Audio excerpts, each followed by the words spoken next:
hunger is the best sauce. I don't know if you ever heard that phrase. You kind of putter around when you don't have that constraint, even if you're the most ambitious, driven person ever. So I know people, they've been talking about starting a startup for 3 years.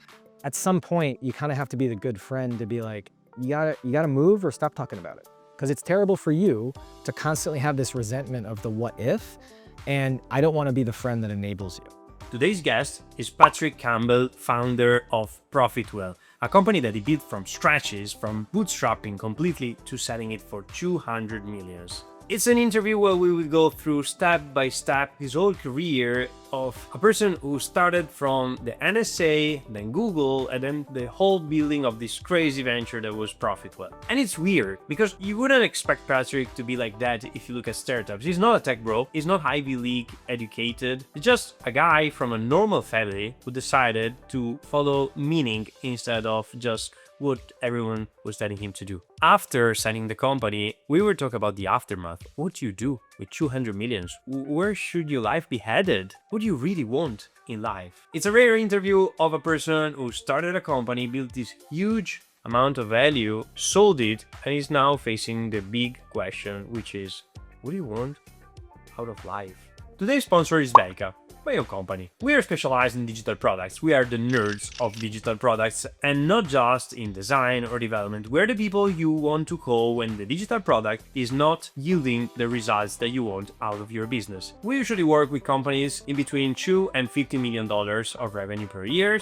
who already started a digital product and they have some kind of traction, but they're still not where they want to be. That's where we come in. We help companies understand why they are not working, where we should look, and what are the next steps and in which order. We work step by step with them, quarter by quarter, restoring growth where it should be. So if you're curious to know more, you should check it out, www.beccadigital.com. Thanks Becca again for sponsoring this interview all around the world. This one was in Canada, and also thank you Andrew Wilkinson, that you can find in one of the previous interviews, for organizing IP3, the event that was there. Interesting people, it's called like that. It's crazy. And I'm very happy to announce that we will find out cosa sposta, which means what does move the needle for Patrick Campbell.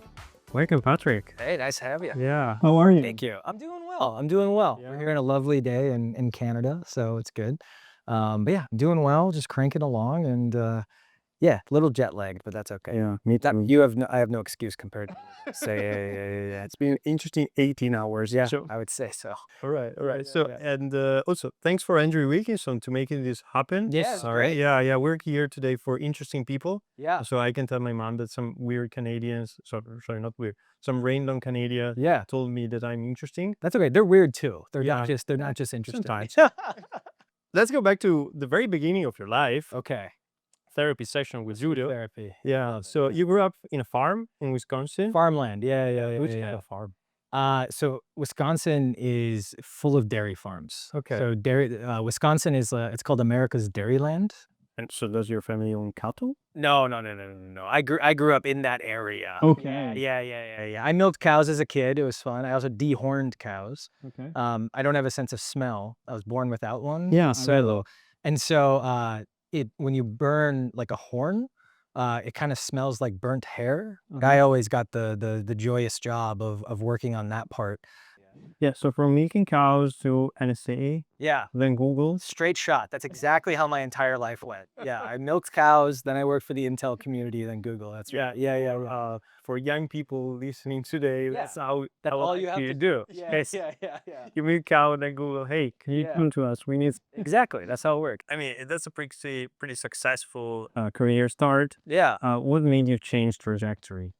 Yeah, I never wanted to go into business. Like business was well, maybe to answer your question, the thing that changed me was what changes anyone, like deprivation and reinforcement, right? And so when I was growing up, everyone's got, whether you love or hate your parents, they're the ones who probably shaped you into who you are on some level. I grew up in a household where there was always arguments around money. We should save money. We shouldn't buy this. We should just do it ourselves. We changed our own oil. We fixed our cars, those types of things.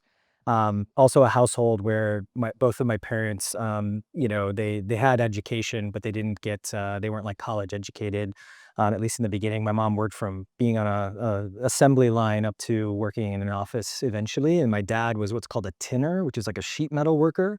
So like a tradesman, basically. And, to say this is not, it's a little too much of a generalization, but always complaining about the man in some way, like the government screwing over blue collar workers, the corporation, the managers are trying to screw you over, that type of thing. That's a gross generalization, but So you went check for yourself and went to the NSA. yeah, well, no, it was more of like hearing. There was a joke. Yeah, I know. Let me check that for you. But hearing those two things a lot, like, my dad would rage listen to political shows.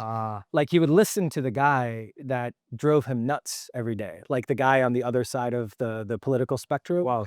And just like, and there's a lot of people, especially in America, who listen like every day we would go home, and in the car, he would be listening to, just someone he's complaining about, right? And so, and it was all out of fairness, right? It wasn't like just gratuitous explaining, but he wanted the workers, it was very socialist. It was very using a union, all those types of things.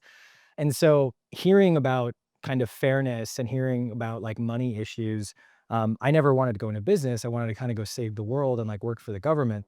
I think the problem though is, the third thing, which is I got love through like achievement.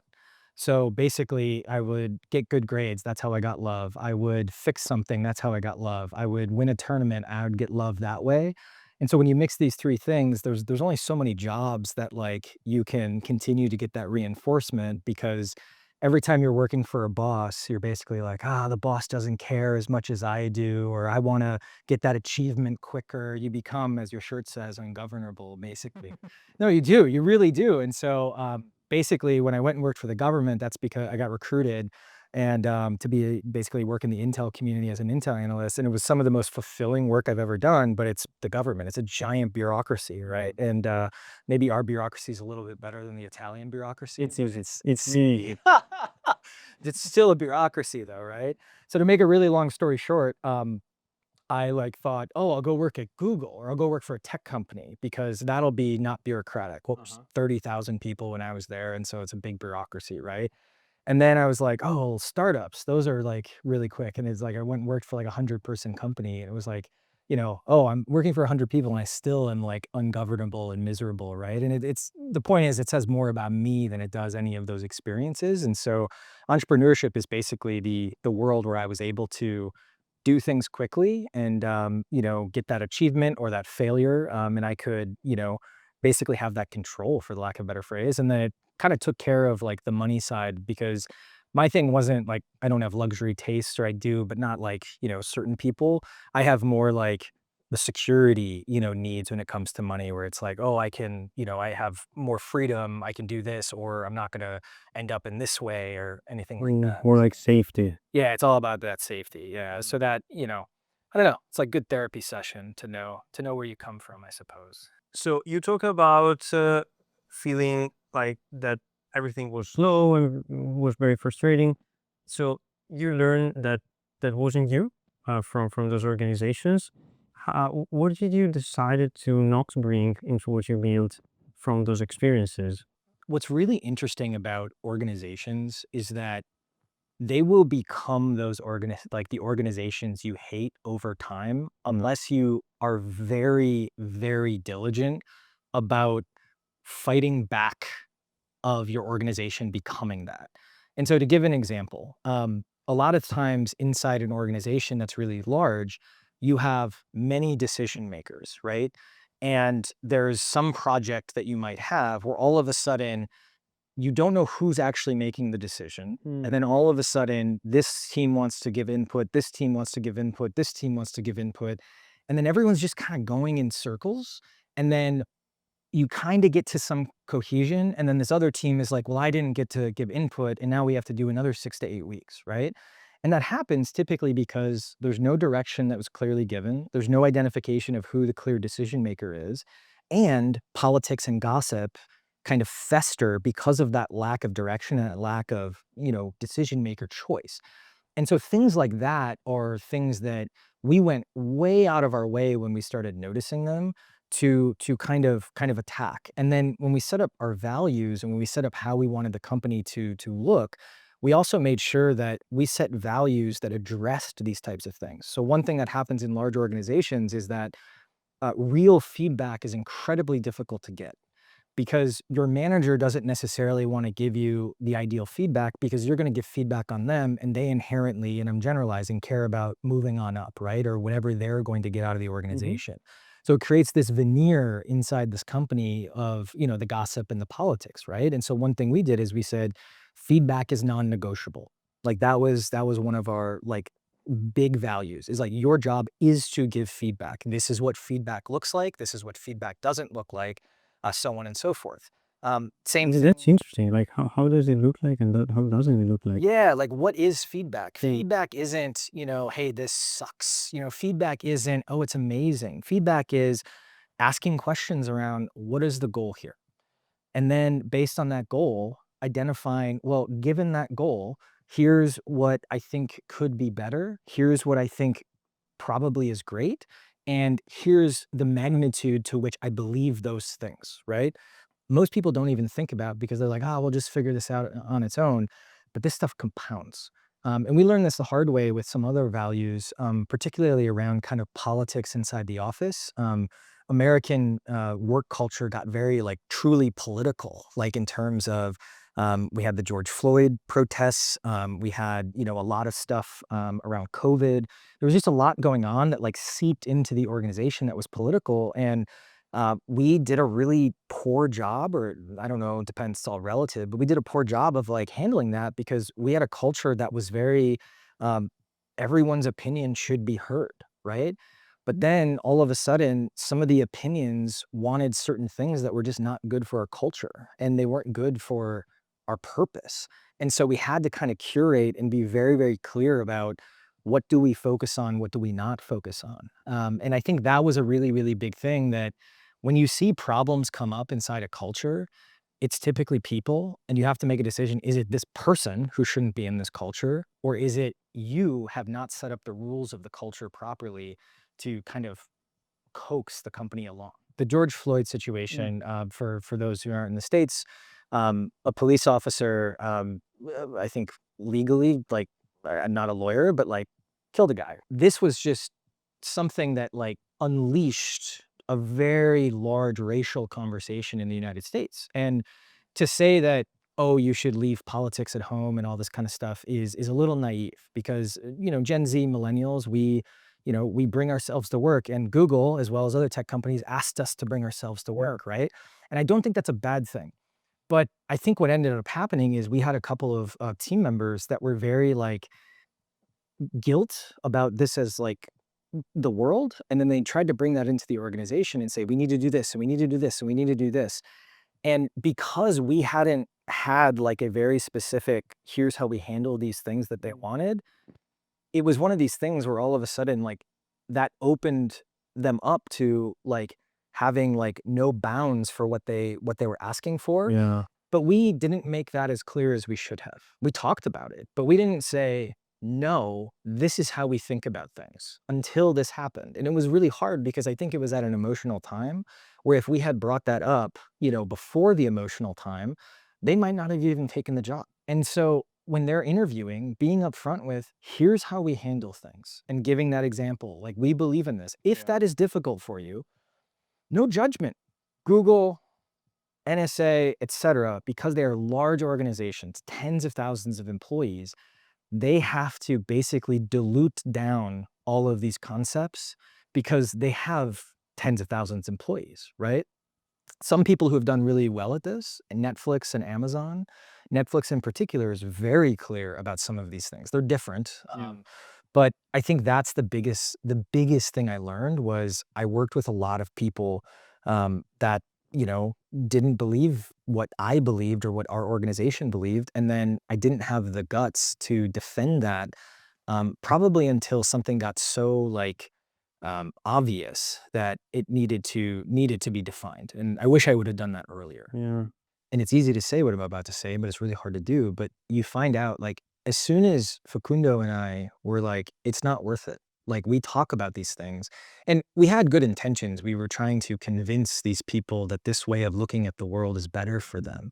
By the time you're in your late 20s, 30s, 40s, you're baked, right? Like you can change, don't get me wrong, but it takes an incredible amount of effort and intent to change how you see the world. And so we were really naive, right? And I think that as soon as we were like, it doesn't matter anymore, we need to offboard some of these folks and we need to make sure we are supremely filtering on the things that we care about when we hire, everything got better. Like it was just like a sigh of relief. And then all of a sudden, multiple people in the organization came up to us and like, were like, this is so much better. We're not dealing with this stuff or this other stuff. How old was the organization at the time you realized that? That was 2020. So like 7 years, 6, 7 years, I That's think. typical. Yeah, it's typical, right? Because you get to a point where you're like, what's happening, right?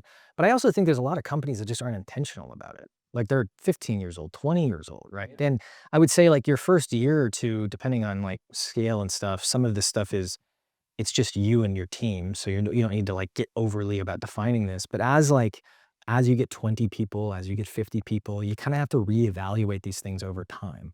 I interviewed every single person as their final interview. I had done that prior to kind of locking in our values, and I would say we always had them locked in, but like really defending them. But at that point, I had to design new interview questions and things like that in order to like make sure we were actually filtering. And there were some fantastic people that we didn't end up hiring or that rejected us because of my final interviews. And that's, thankfully over time that number went down because we improved the earlier parts of the interview. But yeah, it's just one of those things that you get the output in the company that you create. And if you believe that certain things are going to produce the best output, um, have the courage to do it. And you're probably going to someone's going to listen to this and not do that because you kind of have to learn it on your own. But if this gives you one way to think about it, and there's like two people who are at that stage where they're like, yeah, I should do that, like, then it's helpful. You saw what you didn't like, you tried your way through a linear career, I don't know, and then at some point you cashed out your 401k and you decided to go lean. What happened? The one advantage of working at like Google is like everyone's really smart. And then you go into a startup, and I would say that the intelligence isn't necessarily lower. They're not as Ivy League educated. Like my entire team at Google, I was the only non-Ivy League guy in there, or like one of a couple, but like most of them, my team was Ivy League. And we're in Boston, so it's just like the interesting New England environment. But then you go into a startup, and everyone was very like go-gettery and got stuff done. Maybe like smart, but maybe not Ivy League educated or whatever. And I kind of had this feeling where I was so scared not to have a job, just coming from like the background of always, worrying about money and those types of things. But I saw these people who like just did stuff. They were like, well, we don't know how to do this. And so we're just going to go do it, which is very much how I like try to just always act or have always tried to act. And so it gave me this confidence of like, oh, like I could maybe do this. I could figure this out.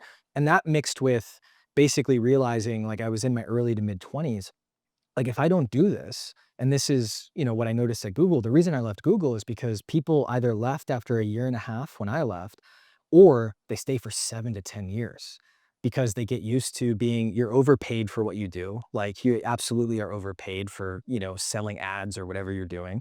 And then all of a sudden you just get comfortable, right? And you get a mortgage, you get kids, you get this stuff. And now the risk has actually gone up. And so kind of mixing this like, oh, I think I can do this. Plus, hey, like the time is now rather than 10 years from now, led to like jumping out. And the thing I worked on at that organization was pricing. That was the first time I ever came across pricing. I went from, making probably 100 grand at Google to making 50 grand at this startup. They gave me pricing, and then I reported basically to the entire exec team with pricing. So I had this idea of like, whoa, like I have the audience with the most important folks in this company. None of them know what's going on with pricing, and they're trusting me, and I make no money inside this organization. Like, it was just like, it was an interesting kind of like, I should probably jump out and try to do something with pricing. And so left, and just then it was me in a room for 14, 16 hours a day, depending on the day, trying to figure it out. What was the hard question at the time? Because you were saying you were trying to figure it out. What was the big question for you? There was all of the questions. There wasn't big. It was like, what am I going to sell? What is this going to look like? How do you get a customer? Because keep in mind too, no business background. Like I worked at Google in this startup, but like, so 2 years of business background, I didn't even stay to get stock in the company. So, because I didn't even stay a year. What about your family? My family's like, anyone my the entrepreneur nothing. job or No, not even like a grandpa or no, nothing. yeah. So Yeah. you were really out. Oh, and they were like terrified. They were like, you've Oh. gone from a stable, you will never get fired job for the US government to working at like one of the best companies to work for at Google to a venture-backed startup to now like basically unemployed trying to build a company. Like, what are you doing, right? Like, what does that look like? But long story short, it was basically just figuring out what does a product look like? How do we sell it? What does that look like? And slowly over time, you just start figuring out some of those questions, right? And I think that this is a big misconception with people who are at companies who want to jump out and maybe start a startup is like, you should do stuff to try and figure out what you want to do, the area you want to do, maybe try to get your first customer, maybe just try to figure out what you're going to try. But hunger is the best sauce. I don't know if you ever heard that phrase. It's like, there's nothing that moves you and clarifies decision-making like, I have 8 months now, I have 7 months now, I have 6 months now, and so on and so forth. You kind of putter around when you don't have that constraint, even if you're the most ambitious, driven person ever, because you don't have to do it, right? You can just keep your job, right? And so I know people, they've been talking about starting a startup for 3 years, and I eventually tell them like, I will no longer talk to you about this. And they're like, why? I was like, because you're not doing something, right? You're just playing startup. You're getting the benefit. That's very frustrating talking for me as well. Yeah, I don't, and I do it to help them. It's not frustrating. It's more just like I can BS with anyone, but it's like at some point you kind of have to be the good friend to be like, you gotta move or stop talking about it because it's terrible for you to constantly have this resentment of the what if, and I don't want to be the friend that enables you. I want to be the friend that helps you jump in if you want to jump in. Maybe you don't want to jump in, right? Some people like to talk about it, but they never actually want to do. The big question at the beginning, like the problem that you were trying to solve at the beginning was pricing. Sure. So that was the mission at the beginning. That you felt any particular angle, urge, idea that you had? Really smart people who could solve any problem. Like if I gave them a tech problem, they weren't an engineer. If I gave them an HR problem, they weren't HR. They would go figure it out. But with pricing, they go, I don't know what I'm doing. Pricing is the biggest growth lever that you have in your business. It is not the lever you can pull all the time, but it is the biggest growth lever and no one does anything about it.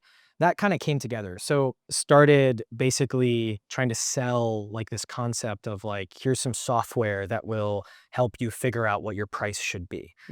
Ironically, it was only $50 a month at first. So that's a fun, embarrassing fact. And then started kind of trying to get that in front of people. And what I found is that there were some people that would use it and they would come to me and go, I have to do all of this work in order to get the data. I don't want to do that work. And then I'd be like, cool, here's the data. And they would go, that's cool. Can you get on the phone with me and like explain what's going on and give me a recommendation? Yeah. Because again, they're a smart person. They just don't know or have the confidence to basically make a decision around pricing.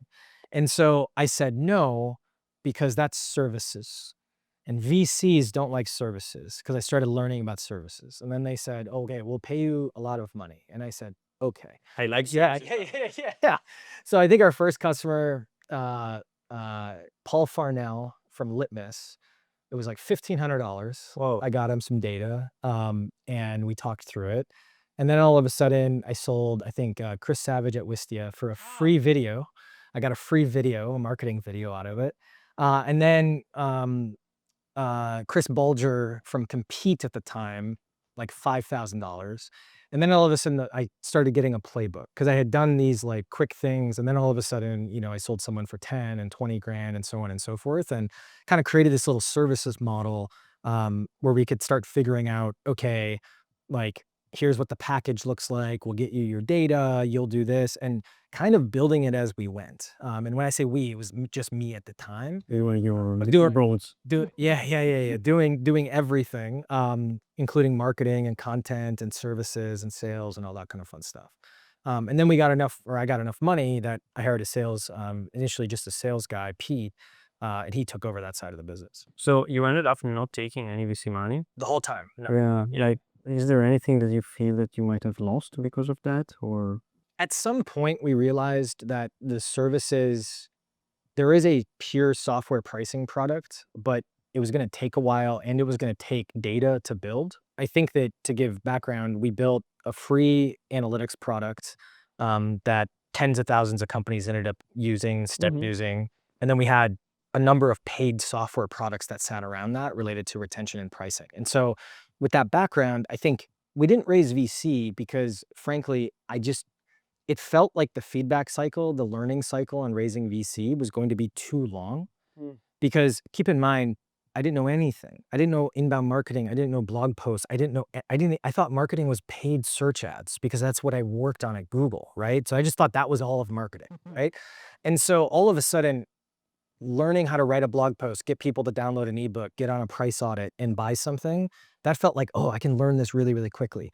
Figuring out how to talk to VCs, raise money, how that works, fail, recover, like it just felt like not the easiest thing to do, especially when we started making money. And so the model became, our margins on the pricing services were really high. So we could use that to fund the research and development of the software. And they all kind of, like, we had some rules where it's like, we're not going to go build something that isn't part of this grander vision, which was eventually basically like any subscription company should be able to plug into our products and instantly make money. Like, that became our vision. But long story short, VC never became the best lever. People would say, oh, you need to de-risk the business. But the things that we needed to de-risk weren't a function of money, at least at the time.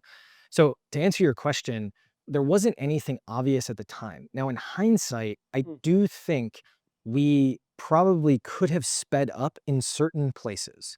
We could have sped up the development of certain products from 18 months timeline on this part of the product to maybe 9 months. So I think we could have maybe shaved a couple years off the business, but then all of a sudden, we also would have had different expectations then for what the vision of the company was going to look like, which was fine, right? I love our team, but I think we would have been able to look at probably a different talent set. Because when you're bootstrapped, what a lot of people don't tell you is it's incredibly difficult to find top 1% execs or mid-level management. Because if you are one of the best head of sales, even if I pay you the salary that you're going to get at the venture-backed startup, you also get a bunch of shares that, at least according to the VCs that are recruiting you, are going to be worth all of this money, right? Whereas this bootstrap company, like, we're growing and we're growing at the same rate as some of these other companies, but we don't have that, like, here's this lottery ticket that it's either going to be a lottery ticket or nothing, right? Which is what a lot of venture scale companies do. Yeah, right. So I think we also missed out on being able to recruit. And so we ended up developing a lot of talent. But we would have faced a large problem probably. So we sold after about 9 years. The next decade would have had a lot of problems. The problem we had, not raising VC, we had venture scale ambition. Like, the idea of just a business that I take cash flow out every year just doesn't suit how I work. Like, I'm very, like, all in. It's really hard for me to be like, cool, I'm going to just work less every year and make more money, right? I'm the inverse of Andrew Wilkinson. Andrew Wilkinson and I have had many arguments about this. Not arguments, just more like, I don't understand you. And he's like, I don't understand you, like, as a human. No, I'm joking mostly. But I'm like, But I can say why. yeah, I'm like, if we're not going for this, what are we doing, right? Yes.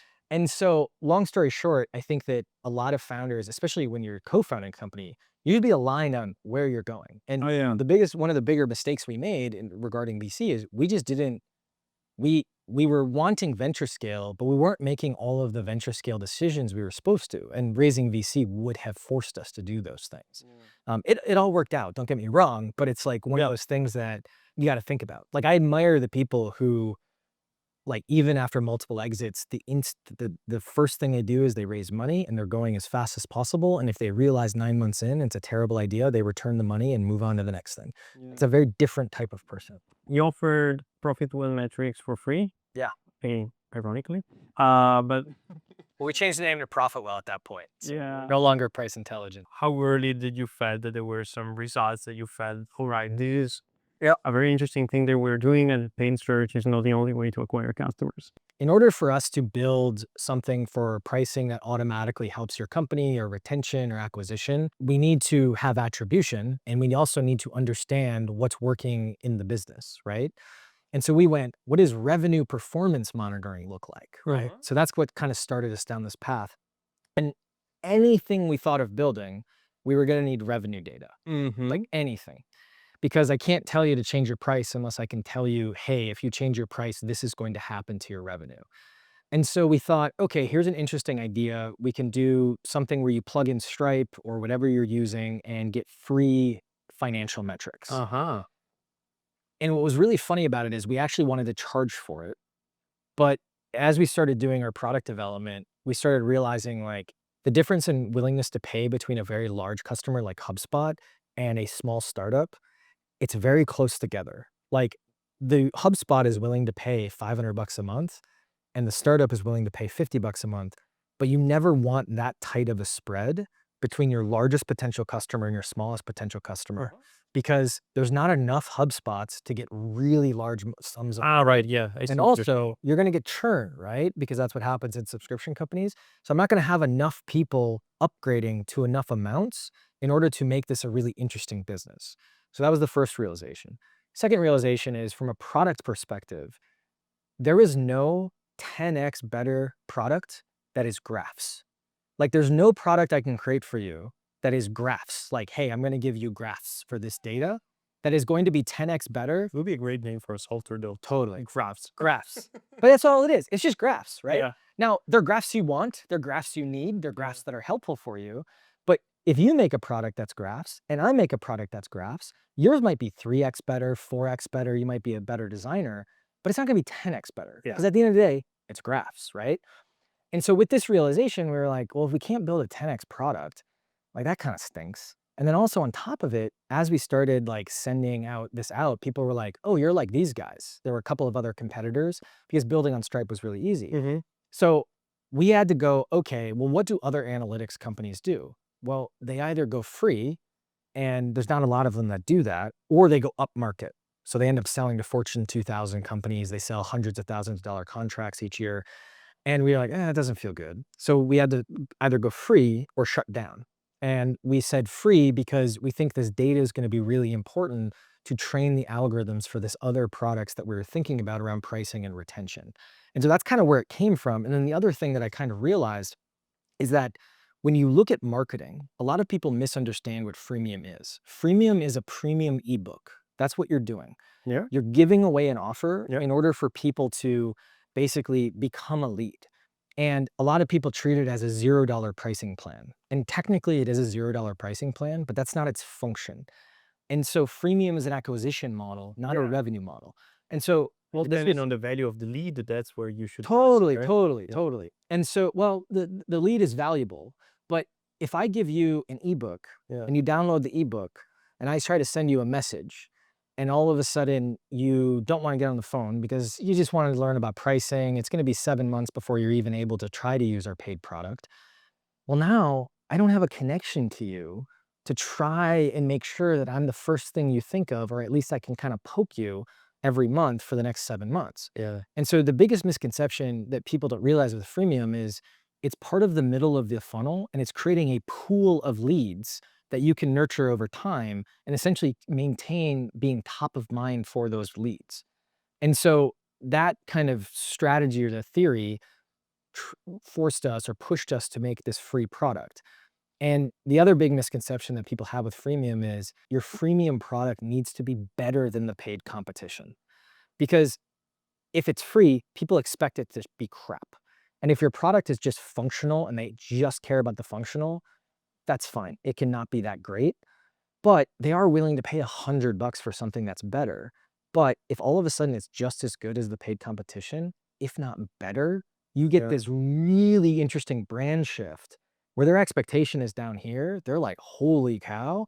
And you see it in the word of mouth data and the NPS data, where all of a sudden you've created this dissonance that is so positive for you. And so then when I'm like, hey, can I talk to you about using this paid product because you guys should use it? You're like, oh yeah, because we get so much value. Like we would get so many people who felt guilty for not paying us. That's when you know you've done freemium right, is when that particularly happens. I see this kind of freemium as basically content in a way. Yeah. But you also batch a lot of content Yeah. instead of pacers and such. Yeah. What are the highlights of this for you? What are the things that work better and the stuff that you would say, Yeah. this really moved the needle for us content-wise? The metaphor by this guy, Christopher O'Donnell, I think he was the first person to say it. He's the former head of product at HubSpot. He basically talked about you have rivers and you have pools, right? So you have rivers of leads that come in, and this is like traditional inside sales, ebook, email, phone call, etc. And then you have these pools of leads that you build through freemium, you build through, and we took that to another level where we were like, well, we have freemium, but the other aspect that's really important is like this concept of media. And so we were one of the first B2B brands to build out an entire media unit called Recur, where we had I believe it was 7 different podcasts on video series and stuff like that, because most people's approach to inbound marketing was the ebook kind of model. But everyone started doing that, right? And so the edge was, again, creating another pool of users with these video, basically these video and different podcast series. Because again, the thing that moved the needle was constantly having these people have us top of mind in some level. And then what would happen is we would still produce very useful kind of one-off content, blog posts, ebooks, etc. And so you'd have this situation where they were watching Pricing Page Teardown, which was a series where we would take a pricing page and we'd say what was really good with it, what didn't look so good with it. So it was very like case study-esque, but it was mildly entertaining. We got like tens of thousands of people watching each episode, which is kind of insane for something that niche, right? Yeah. And so what would happen is people would already be watching, then we'd publish an ebook, someone would like refer them the ebook because like, oh, we did, oh yeah, I know those guys, right? So you have all of these brand collisions that are basically happening in addition to that week to week, basically conversation that you're having with them through the video series or through the podcast, if that makes sense. And so I think the biggest highlights or things that move the needle was creating a pool of leads. That is something that is actionable for everyone. How are you going to create it? Is it going to be some episodic content? Is it going to be a free product? Is it going to be weekly events? It could be a whole host of things, but creating a pool that your sales team or marketing team can then go to for different things. Yeah. Yeah, that was the biggest thing from content. People don't realize the other thing that moves the needle, the richer the content or the richer the medium of content, the more high quality brand collisions you will have. When I took just a blog post and I created a video, those blog posts did infinitely better when it came to revenue. Because hardcore people will read. Most people would consume a video, especially now versus like 5-7 years ago, right? And so I think that's the thing that a lot of people like, it doesn't have to be a ton of work. Speaking about, there is the very famous churn talk that you did. Yeah. Churn. Right. Yeah. How do you came up with the idea? Yeah. So I said, for those that are unfamiliar, and I hope you're not familiar, we recorded a video. It was 9 hours and a couple minutes, I think, where I said the word churn 100,000 times.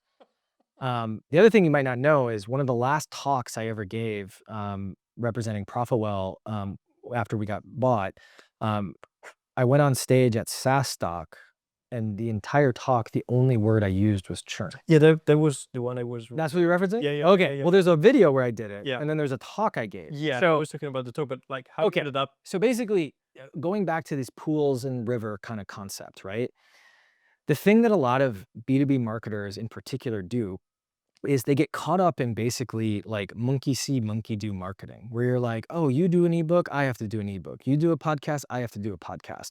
And that's great, but then now everyone's doing these things, right? So how do you stand out? I started studying like old school marketers. And if you were at Mattel like 10 years ago, and Mattel's a giant organization, or Lego, the way they do marketing is they have one big message for the year, and that filters down to messages in the quarter, and that filters down to activations, different things to grab attention, celebrity endorsements, etc. And then that filters down to like the traditional stuff, right? Ads, all that kind of fun stuff. And so I talked to some old school marketers who had worked at these organizations. I said, like, why do you do that? You want to know like the right message that you can ideate around for creative things. And I was like, why do you do the creative things? It's like, well, because you'll get an outsized amount of attention. We started going, okay, there's one thing a quarter we need to do that is just about grabbing attention, as long as it doesn't get so far outside the brand that it's cringe. Because you don't want to go too far down that path. So it has to be done well. It has to be simple enough. And it has to end up, not having to make money or anything like that. And so one of them was basically this video I did where I said the word churn 100,000 times, got many views, was really, really successful. And then as we were going to, This is a very fun idea, man. yeah, it's a fun idea, right? And a lot of people, like some people are like, oh, this is cringe to me, et cetera. And I was like, you're not my audience. That worked really well. And then when we went to a conference, a lot of people do conferences, in my opinion, very poorly. They don't think about how they're going to get people to the booth. They don't think about how they're going to keep people at the booth. And so it ends up being all this other stuff. And so we always were very hardcore about, if we're going to spend this money on a conference, we're going to make sure we are the number one like lead getter, and we're not going to be the one who pays the most for the stand or whatever. And so what we ended up doing is one of the activations was like, well, what if one of the talks was this concept, right? And we were kind of all sitting around, and we had already had the prior art because of the video that we did. And I was giving a couple of other talks, and so it was okay to like burn one talk if it completely failed. And so I got on screen, and you could watch the slides and get a lot of content and a lot of value. So it wasn't just like I just went up there and said churn and there was nothing. Yeah. So long story short, it was one of these things that was just about grabbing attention, and the content was good. The content was a bunch of benchmarks and ways to fix your churn and all this other stuff. So if you were vision impaired, it was probably not the best thing, but the number of people I think was very, very low. So it was worth the risk. And we're still talking about it today. So Yeah. that worked. Totally. All right. So the whole adventure lasted how long? I believe it was about 9 years. 9 years? Yeah. And then you exited. I did. Yeah, you sold your company. So congratulations. Thank A lot of founders never It's true. never happen to arrive in an exit. So why you decided to sell and why to paddle? I told you before that we were kind of at this turning point in the company where we were going to raise money. We weren't really thinking about selling. And then I actually talked to Christian, the founder of Paddle. I was looking for some advice, and it kind of turned into, what if we bought you? And I had the reaction that most founders have, which is, my baby, you can't buy my baby, right? Unless you're actively trying to sell, then you're like, yes. But you don't start from a place of no on anything. You start from a place of, under what circumstances would I be okay with this? It's uncomfortable when everyone knows you sold a company for a substantial amount. No, I'm just kidding. It's very, Congratulations. yeah, it's like- good. Going from Bootstrap to Yeah, a couple hundred million. Your number is very, very popular in Italy. Okay, great. Just FYI. Great. No one knows me in Italy, so when I'm walking, it's fine. Yeah. And when I was talking to you, to my also normal friends who don't work in tech, Yeah. which is a blessing to have around me, Sure. I was describing you like an athlete. Okay. Yeah, I love it. Yeah, I was telling them like, he sold for such a substantial amount of money. That's like winning the gold at the Olympics. That the amount Thank of you. achievement. So Thank you. that's the part that I admire. Yeah. I understand it probably creates a lot of issues. No, yeah, we can talk about that. But I think that I appreciate that a lot. Yeah. One of the nicest things, that was one of the nicest things as well. But one of the nicest things similar to that is, I don't know if he wants me to reveal who he is, but he texted me like, Bootstrap Hall of Fame, which I thought was really nice, right? Yeah, as well. Going from Bootstrap to selling for a couple $100 million, I think like it's not done. And so it was one of these. What were the other points though? Because price, Yeah. everyone can think about it. Yeah. I think it was there were different things around details on, we didn't want to fire anybody, or if we did fire them, it was and they had to be set up right. There were a bunch of things that were important for we have a team in Argentina. There was a bunch of things for them, because sometimes what a lot of people don't know is when you go through an acquisition process, a lot of the contracts that you have signed basically get torn up. This is a thing that a lot of people don't think about. especially if it's a private sale, which most of them are, tearing them up and renegotiating them is really, really like you have to then, there's a lot of things you have to do to make that happen. But I was in meetings where, it's again, no one was nefarious, but it was like, well, you can do this, meaning you can do these bonuses, which basically would cut this out and make you more money and stuff like that.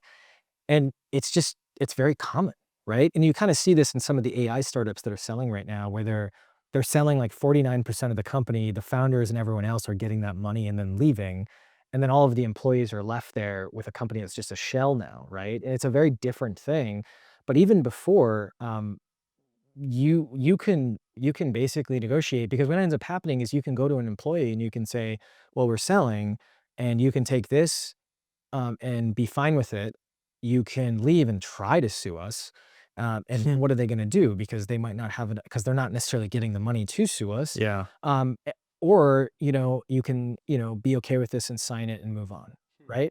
And that happens all the time. Just to be very clear, Paddle was not advocating for anything like that, but the lawyers were talking about, here are a bunch of options. But it didn't sound like And that to me. yeah, and the options, and some of the options were like, people do that? And they're like, yeah, you can do that. And it wasn't, again, to be very clear, no one was advocating for those, so it wasn't a hard argument. But it was one of those things where we wanted to make sure the team was taken care of, the product was taken care of, the vision's aligned. And we also, and this caused some friction, I think, down the road. We really wanted to be like a part, like we didn't want to stop. Like we didn't want to sell and just like retire and move on. We wanted to be like, no, let's like come together, and then let's like work together to like go public and all this other fun stuff. And so that's something that not everyone wants. You sell to PE, they a lot of times they kind of want you to leave. Like Yeah. they want you to leave, or they're going to say this is conditioned that you leave, right? And so that was something that we had to figure out as well. Which again, none of the things we cared about, we had to figure out. And even as you're going through diligence, there's things that come up, right? You're like, well, I didn't think, none of us thought about this, right? None of us thought about this cost. None of us thought about this. And Christian, to his credit, and when we signed the LOI, I talked to him and I basically said like, hey, you're not going to find anything in diligence that's like bad or fraud or whatever like that. But I don't want to like get into horse trading down the road. I don't want to get to renegotiating like, this is the price. If you're walking through with it, great. But like barring fraud or anything like that, or like misrepresentation, like we're doing this. Cause sometimes that happens too, where they'll give you the number you want. And then a couple months in, they're like, again, very similar to the employee, well, I'll give you this, or you just quit. Right. And so that was a big thing. And they were great. I think that's the best way to put it. Mm-hmm. And you described it when the deal closed as surreal. Yeah. Yeah. Like, what do you remember the most about it? To give context, I went from, this is another mistake I think a lot of, especially bootstrap founders make. I made like no money. My average salary for 9 years was like 70 grand. Really? Yeah. And now in the first part, it was like 0, then 30,000, then 50,000 for a while. And in the last part, it was 6 figures, but the average was like 70 grand. Basically, I went from $20,000 in my bank account to a multi-$100 million exit. And so very, very substantial difference. Like that. Not. Like money hits the account. Like, yes, some was stock, some was escrow, but like substantial amount of money, right? And what I would tell you is that, so that's the scene, right? The day it closes, I actually felt nothing. Like I felt absolutely nothing. Did you know a lot of athletes tell the same story? Yeah. Like they train the whole life, they win the gold, and they feel like this So gigantic void. totally. That's why I was talking to you as an athlete. Thank you. Very similar, right? And I had a couple other achievements that were, like I won this national title in college. Same thing. Handing me the trophy, felt nothing. Whoa. And That's brutal. well, I don't know, because the feeling comes from what the athlete said. I worked so hard. This is the end of that working hard, right? And so it's one of these things where, like, if I won the lottery, that feels different. That's unexpected, right? Yes. And it's not that I thought, oh, this is expected, I'm going to win, but it's kind of like, this is what I've been working towards. So it wasn't that I was unhappy, but I felt very like, okay, it's another day. And obviously, but then what happens is you get a lot of this reinforcement where everyone starts treating you like a god. And it's one of these things where people start treating you differently. Most people don't, which is great. But there's some people like that are important to you that start treating you differently. There's a bunch of other stuff with like a financial change like that. But from a work or emotion, like an ambition perspective, like it became very much like what's next. And then you go into you go into this peak, and then all of a sudden you have this responsibility, and having money I think is a responsibility. And all of a sudden you're like, "Oh my God, I don't know how to be rich. How do you rich? Am I gonna screw this up?" And like given How am I rich? totally, totally. You're like, "Oh my God, I'm gonna screw this up. How do you rich? How do you rich?"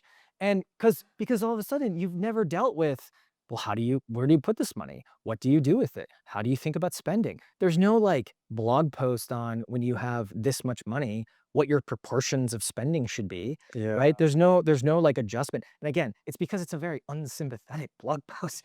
like no one, like poor me, I'm having stress about trying to find a wealth manager and what wealth manager should I choose, right? But you end up going through this, oh my I God, mean, it's delicious. Like, oh, problems are problems, but champagne problems are better than other problems. yeah, Don't get me you're wrong. gonna make a lot of friends. No, totally. Well, you can't talk to a lot of people, but you go through this like, oh my God, and especially with my background with like insecurity around money, I'm Yeah. like, I'm gonna screw it up. Oh my God, everything. Yeah. The amount of like fear I still have about like security, Really? um, just around just around like digital security. But then you go through this like, okay, I get over that, and then you go through this peak of what I call cocaine energy, and that's the manic phase. Yeah. That's when you're like, What's the dumbest thing that you bought during that phase? I hired 17 researchers. Yeah. To research So I didn't this manic phase is like I can do almost anything. Yeah. Let's do everything, right? So, I'll buy a 3D printer. I'll buy this. I'll do this. Like you just go through, maybe I do this. And then as the business entrepreneur, you're like, let me optimize everything. Let me start every business, right? And so you go into this like basically you get to the point where like, well, what do I want? And I think that's something that I hope people without having to go through, a transition like I did. The transition is good. Like if you get an exit, congratulations, it's awesome. I mean, it's But I hope you don't need that in order to truly try to think of like what you want out of life. Because I think that I could have done that work before, but this was a forcing function to do it. And I think I would have been happier, more productive, et cetera, if I did it before.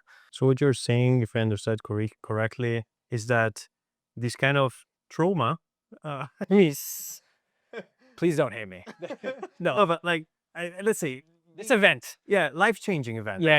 Event, and just not just trauma. I mean, it's also Yeah. good news, but this life-changing event created the space to make you reevaluate a lot of things in life. Like you had to work on that Yeah. because it created. It forced a lot of much questions. to- It forced a lot of questions. Yeah. Like, what do you really want to do, right? I can, like, do I want to keep building companies? Do I want to be a VC? Do I want to just retire and hang out? Where do I want to live? What do I want to buy? Like, Wow. my wife and I, how do we want to think about this, right? What does she want, right?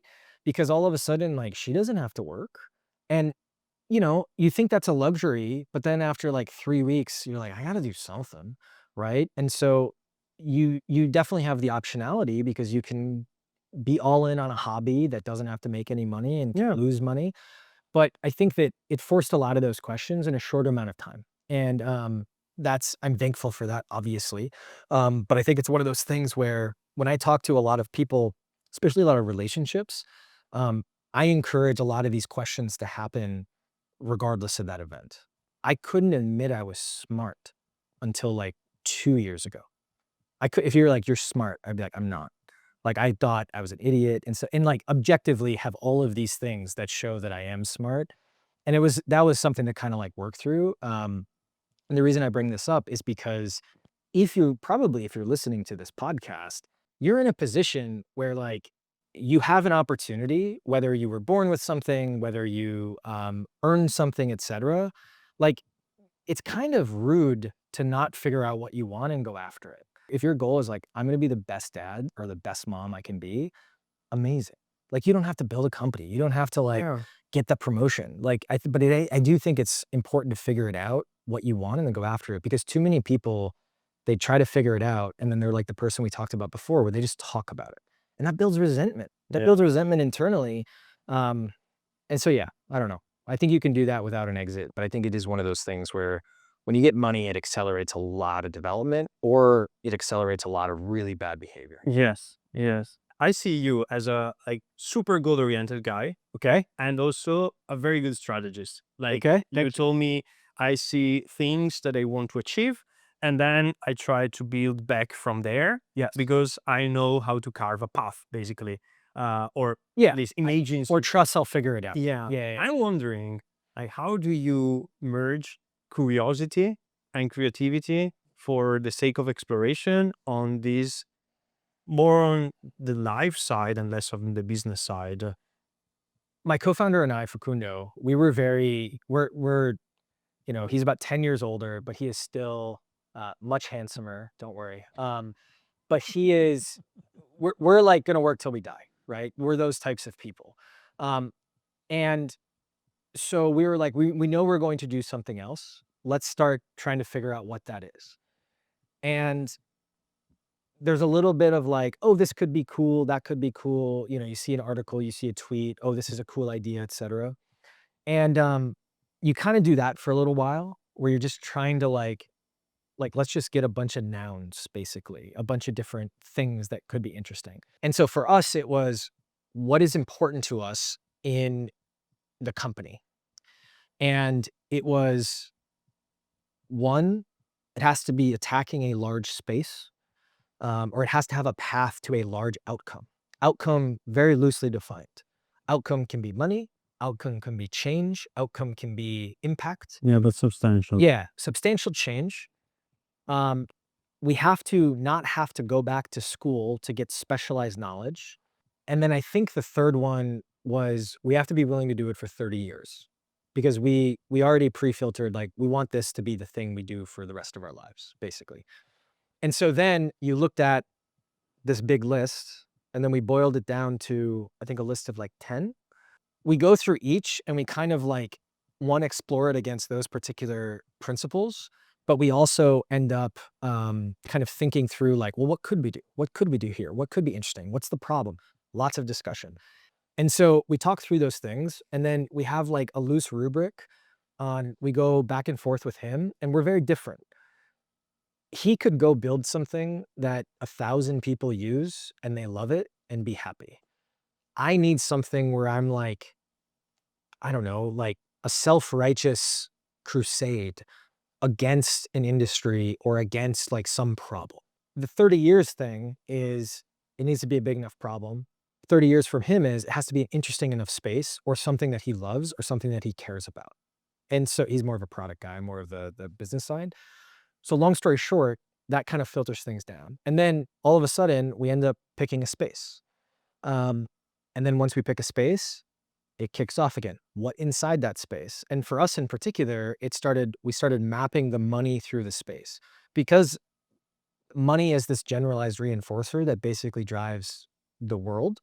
And so any industry you're going to explore, any idea you're going to explore, just map how money flows through it now, right? So we chose healthcare, taking on American healthcare, which I'm sure you've heard there's a lot of problems with this, or I would say a lot of trade-offs. Long story short, it was in healthcare. And then it was like, well, let's just map $1 through the entire healthcare system. And then that not only included the like healthcare, doctors, insurance, et cetera, but that also included like the wellness industry.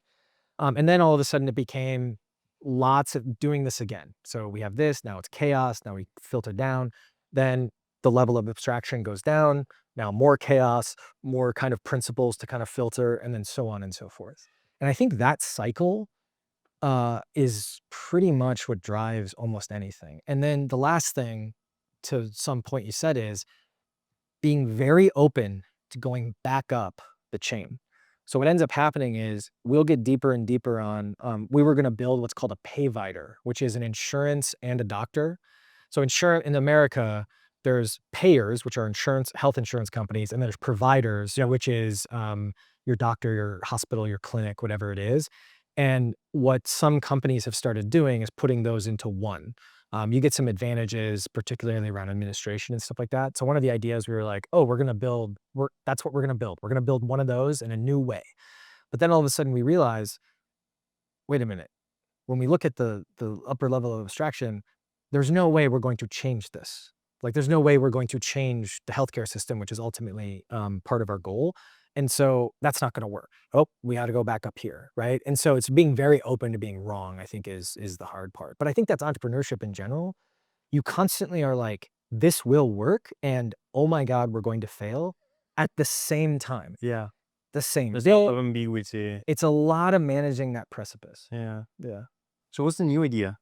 We're building a new American healthcare system, and we're building it around trying to change the incentives. So in America right now, there's absolutely no one paid to make you healthier. They are paid to make you less sick once you are sick. And when mixed with all the other incentives in America, that creates a really, really bad situation. Anyone you think in the American medical system is bad, they are less bad than you think. People blame pharma companies, and I'm not saying they don't do shady things. Occasionally they do shady things. But it's one of those things that like you think they're bad because of the way the system is set up, and everyone you think is really good, like they're pure-hearted, they're worse than you think. Again, they as individuals might not be. But the results. Like to give you just a quick example, like everyone blames health insurance companies. Oh, big bad health insurance companies. They deny claims, et cetera. Well, it's like, but you also don't know that doctors and hospitals upcharge everything because they're guaranteed a payment from insurance companies. Right. And so it's this cycle that over decades has been like, well, they're squeezing us on this, so let's upcharge this part. Oh, we discovered they're trying to upcharge us. Let's squeeze them on it now. And it's just this cycle that goes over and over again. And also everyone blames everyone else. And so that's the problem we're attacking. Without making the entire podcast about this, we are basically trying to create a healthcare system that is based on incentives of actually being healthy. Our first product, we've actually put these sensors up in CrossFit gyms. If you know what CrossFit is. You're able to walk in without an app or anything, and we can tell you your exact workout, how many reps, how many sets, your exercises, how much weight you lifted, how long it took, all of those other things. And as you walk out, we can be like, hey, here's your workout. Wow. Without you having to do anything. It's magical. And we chose CrossFit because we wanted to have verified tracking. To wrap up, Yeah. last question. If we had to isolate 2 or 3 points that is the cosa sposta, Move the needle. yeah, 2 or 3 elements that for Patrick are the thing that really moves the needle, what would it be? Personally or in business or both? Does it makes a difference? Oh, there you're learning. That's great. Something I haven't mentioned, treat your relationship with your spouse a bit more like a business. Not a lot, and not ultimately like a business. But what I mean by that is we learn all of these techniques for communication inside a company. And then we go home and use none of them because it feels weird, right? So my wife and I, we have weekly one-on-ones. Like there's no power dynamic, but it's a weekly time period where it's scheduled, and it saves me so many things because what ends up happening is Jenny will mention something as I'm about to go to bed. I'm not writing it down, whatever. And then all of a sudden I don't do it. And it's not her fault. It's ultimately my fault. But it's also like, it would have been more convenient if it was like during a set time and I could go, okay, let me put it on my calendar or whatever it is, right? But again, it sounds weird, but to me, the kind of foundation of a good relationship is expectations and communication, right? And some of those conversations suck. But instead of like putting it off and building resentment and then having a bunch of fights, we talk about it and we get through it and we figure out like what we want. And a lot of this started by doing some of the exercise that I talked about before, where it was like we went through an exercise where it's like, well, what do we want? Like, how do we want to live? So I think that's a really big thing. And I'll make the other 2 quick. One of the biggest things is punishment only suppresses. So when you punish someone, and punishing can be yelling at an employee or something like that, it only suppresses behavior because all right. Yeah. because learning occurs forward. Doesn't mean you have to be nice. Like you can be direct, Right. you can still be, but it's not like, oh, don't like basically find something that isn't being fake nice to them and isn't yelling at them, right? Like, but it's because a lot of us don't think about it, right? And then I think the last thing tactically is it's fluffy, but the alignment stuff. Align with yourself and what you want. Align with, like, always be seeking alignment. That's a really big thing. When you find you're frustrated with someone or you're frustrated with a problem, you're probably not aligned to what you're trying to solve, what good looks like. That's a huge thing. Like, you're frustrated with someone's output, you might have a different definition of what good looks like. And it's like, that's alignment, have that conversation. I think that's a really big thing. And I know this stuff sounds fluffy, kind of like the culture and people stuff, but like at the end of the day, like your ideas and what you choose to work on and the people you choose to work with and their ideas and what they're going to work on, that's a company. And so if you're not fostering that and you're not quickly and assertively getting to those things, you're allowing chaos, and you can't overfit it. You can't be like, if this, then that for everything, but you have to set up the ecosystem for that success to flourish.